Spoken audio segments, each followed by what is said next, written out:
Hello, my name is Philip Ransom, and I'm happy to share my story with you today. Okay guys, so here's my story. I was born a preacher's son.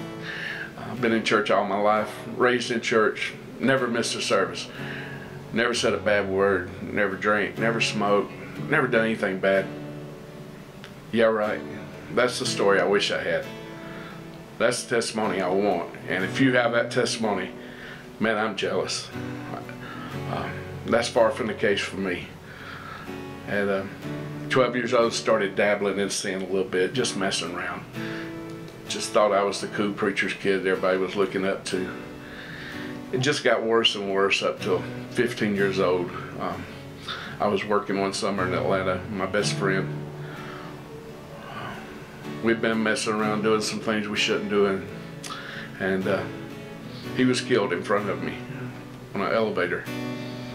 And at that point it drove a wedge between me and God. Not that I was angry with him, it just manifested itself in how evil I was, how bad I was. But from 15 years old to 26 years old, man, I was the ultimate fake. My dad was a pastor, so I still went to church. I still was there every service, but you know, I could blow smoke, I could fool the best of them. But you know, anything you can imagine that a person could do between 15 and 26, that's what I did.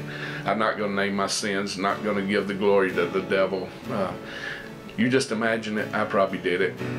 But at 26 years old, God finally got my attention. Just wanted to play softball at a church. That's all I wanted to do, and a church asked me to come play ball for their team. But the kicker was I had to be there one Sunday a month. So I said, what can that hurt? So I went one Sunday a month just to play ball. Started singing a little bit with some guys at church, and there was a lady who was dying with cancer. And she came up to me one night after church and she said, "You're so full of God, you just bless my heart." And it made me feel like dirt, to be honest. Later that week, she was in the hospital dying, and I went by because I felt so guilty. I went by to visit her in the hospital, and she was in there by herself, and we just had a conversation. And I told her, I said, "You have no idea. I'm the most wicked person you've ever met. I have no God in me. I'm awful." And she said, "But God's going to use you, and I know that." And anyway, about a week later, someone handed me a brochure that said 88 reasons Jesus Christ could come back in 88.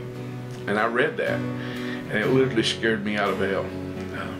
Not that I knew it wasn't true, I knew it wasn't going to happen on a day that a person named because of that, but I knew it could happen.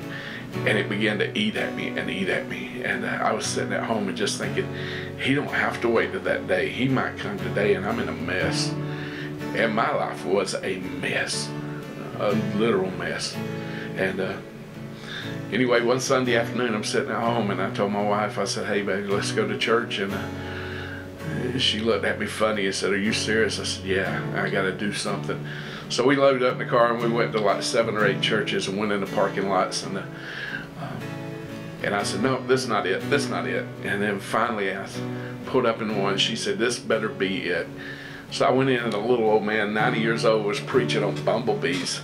And he preached for an hour. And I thought, God, you brought me here for this? This is pitiful. I mean, I got nothing out of this. And the man finished, and he closed his Bible. And he started crying, and he said, "I failed God tonight. God sent me to this church to say one thing, and I felt like I had to preach, and I should have just said something. God sent me here to tell a young man sitting in this audience tonight that this time tomorrow you'll be in hell." Well, that was me, and I knew it. And I grabbed the guy in front of me, and I said, "Do you know how to pray?" He said, "Yes, I do." So went down and gave my heart and life to Jesus Christ, and I've never been the same. And you know, it's amazing. One time, I know my dad was such a godly man, but one time he told me, "Philip, there's nothing I told him, I'm sorry, I told him, Dad, there's nothing that you can do that's going to get me in heaven.